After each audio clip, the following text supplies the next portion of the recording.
Stáva sa ti to isté v každom cykle Bitcoinu. Pozeráš sa na mince, ktoré v predchádzajúcom cykle vyrástli na cene a v aktuálnom cykle ich kupuješ. A výsledok je vždy rovnaký, ich čas a FOMO už pominuli, takže tvoje portfólio proste nerastie. Možno by si začal zarábať, keby si analyzoval nové projekty, ktoré ešte nevyrástli. Preto ti v tomto videu predstavím nový AI projekt, ktorý spája krypto platby s podnikmi reálneho sveta. Predtým, ako začneme s týmto videom, rád by som vám pripomenul moju Telegram skupinu, kde zdieľam analýzy a rád vás tam uvidím. Neváhaj a pridaj sa hneď. Link máš v popise videa.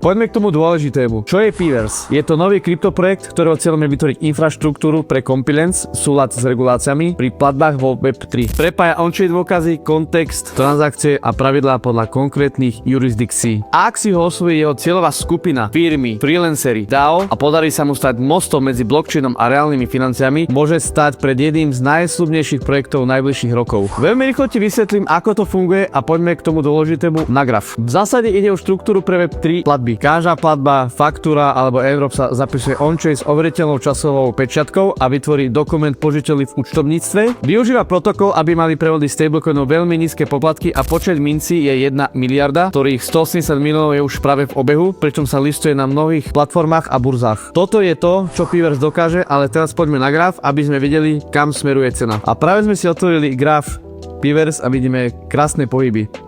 Minulý týždeň nám cena z 25 centov vystúpala reálne až na 62 centov a potom sa nám cena prepadla na 31 centov, kde bolo krásne miesto na dokup.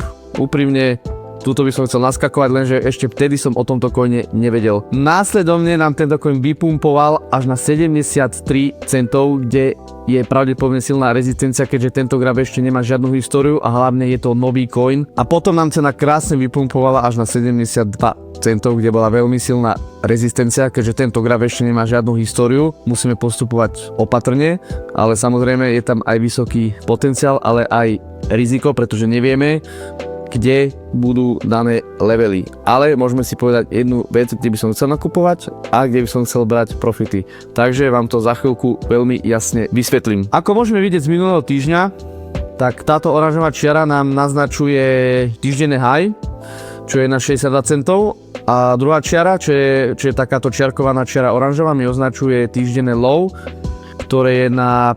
Ja by som to dal na tých 30 centov, ale presná hodnota je 28,76. A teraz, čo by sme s tým mohli spraviť? Ja som tento nákup nechytil, keďže som o tejto minci ešte ani predtým nevedel, čo je moja smola, ale nevadí. Čo by sme mohli teraz spraviť? Ja by som úprimne nakúpal už teraz, ale iba z časti kapitálu, aby sme mali na dokup. Keďže Bitcoin nám môže klesnúť, máme dva rôzne scenáre, ktoré sa môžu stať. Tento coin môže korelovať s Bitcoinom. Ak nám Bitcoin klesne, môžeme vidieť takéto pohyby. A v tomto prípade by som chcel nakupovať druhý nákup presne na tejto úrovni, kde máme týždenné low. Tam by som riešil druhý nákup. Ale, čo je tiež pravdepodobné a preto by som chcel vstupovať teraz do tohto marketu, je, že RSI sa nám drží veľmi vysoko a vidíme, že nakupcovia stále majú silu. A ako som povedal, je dosť možné, že tento coin nemusí korelovať s Bitcoinom, keďže je tam veľmi silný fundament a reálne cena môže vystreliť až do nezmyslu. Takže preto vám hovorím, že prvý nákup by som riešil už teraz a ak by sa cena prepadla, nakupoval by som až na tejto úrovni. Neriešil by som žiadny nejaký veľký trading s veľkou pákou, riešil by som skôr spotový trading na dokup tejto mince a teraz vám vysvetlím, že kde by som chcel vystúpiť. To sa môže stať je, že cena nám začne prudko stúpať a môžeme reálne vystreliť až na $1, keďže kapitalizácia není až tak veľká.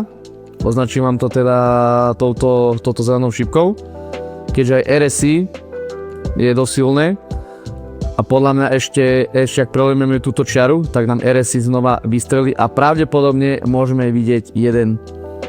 Takže, ak si toto rozoberieme, nákup ideálne teraz, ale sú tu dve určité podmienky. Nechajte si na dokup, ak by sme dipli a ak nám Bitcoin padne ešte nižšie, čo je dosť možné, že nám padne Bitcoin na 85 000 znovu, lenže nemusí tento coin korelovať s Bitcoinom a môže sa stať, že príde proste toto katneme, že príde parabolický pohyb až na $1, čo je veľmi pravdepodobné, keďže tento coin nemá až tak vysokú kapitalizáciu. Takže z týchto dvoch scenárov, nákup teraz, dokup na tejto úrovni, presne mám ju tu, môžem vám to označiť ešte pre istotu bielými čiarami, aby ste to mali jasné, aby ste si to mohli kedy pozrieť.